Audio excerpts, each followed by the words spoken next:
మే exam ఓరియంటెడ్‌లో motivation అంటే, చదువు అనేది రోజు రోజుకు కొత్త రకంగా ఉంటుంది.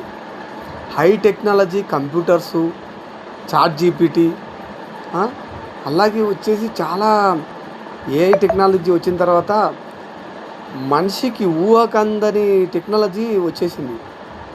మీరు ఏది కావాలన్నా అడిగితే ఆ పరిజ్ఞానాన్ని జోడించి ఇవ్వగలిగే వచ్చే టెక్నాలజీ వచ్చింది కాబట్టి మనిషి తెలుసుకోలేనన్ని పరిజ్ఞానం కూడా తెలుసుకుంటారు. ఎగ్జామినర్ కూడా మనకి ఎగ్జామ్ పెట్టేటప్పుడు అతను ఏఐ మాదిరిగా మనల్ని పరీక్షించదలుచుకుంటున్నాడు.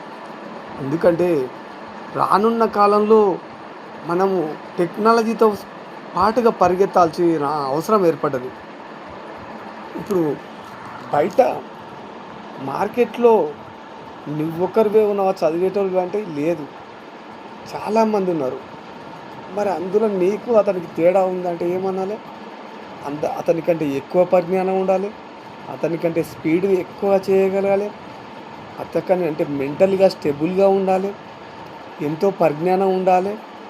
ఒక టాస్క్ ఇస్తే అందరికంటే ముందు నువ్వు చేయగలిగి ఉండాలి. ఇవన్నీ ఉన్నప్పుడే ఎవరైనా గానీ, ఒక కంపెనీ గానీ, ఒక గవర్నమెంట్ జాబ్ గానీ నీకు దాసోహం అవుతుంది.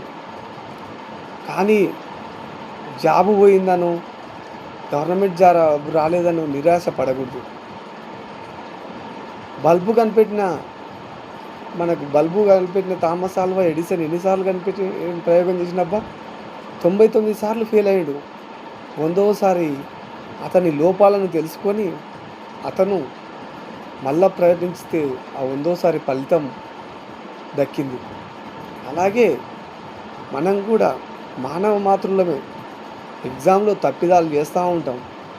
ఆ తప్పిదాలను మళ్ళీ మళ్ళీ చేయకుండా ఒకసారి సిలబస్ ఎట్లుంది? మనం ఏం చదువుతున్నాం? మనం ఎదుటోని కంటే మనం ఎందులో తక్కువగా అవుతున్నాం? అతను ఏది పికప్ చేసుకుంటున్నాడు కంటెంట్ ఓరియంటెడ్‌గా? అతను ఏ సిలబస్ పేపర్ పెట్టుకున్నాడా? మోడల్ పేపర్స్ ప్రాక్టీస్ చేస్తున్నాడా? బుక్స్‌లో నుంచి నోట్స్ తయారు చేస్తున్నాడా? చాలా షార్ట్ కట్స్ తయారు చేసుకుంటుండా? కంప్యూటర్ నుంచి నాలెడ్జ్‌ని తీసుకుంటుండా? రకరకాల ఏఐ టెక్నాలజీ నుంచి సేకరిస్తుండా? ఇవన్నీ పరిజ్ఞానం ఎట్లా చేసి అతను మనకంటే ముందు వెళ్ళగలుగుతున్నాడు? ఇది నువ్వు క్యాచ్ చేయాల్సింది. అప్పుడు అతను సేకరించిన సమాచారాన్ని మనం ఎందుకు సేకరిస్తలేమంటే మనం సెర్చ్ చేస్తలేము. సెర్చ్ చేస్తే ఖచ్చితంగా ఉంటుంది.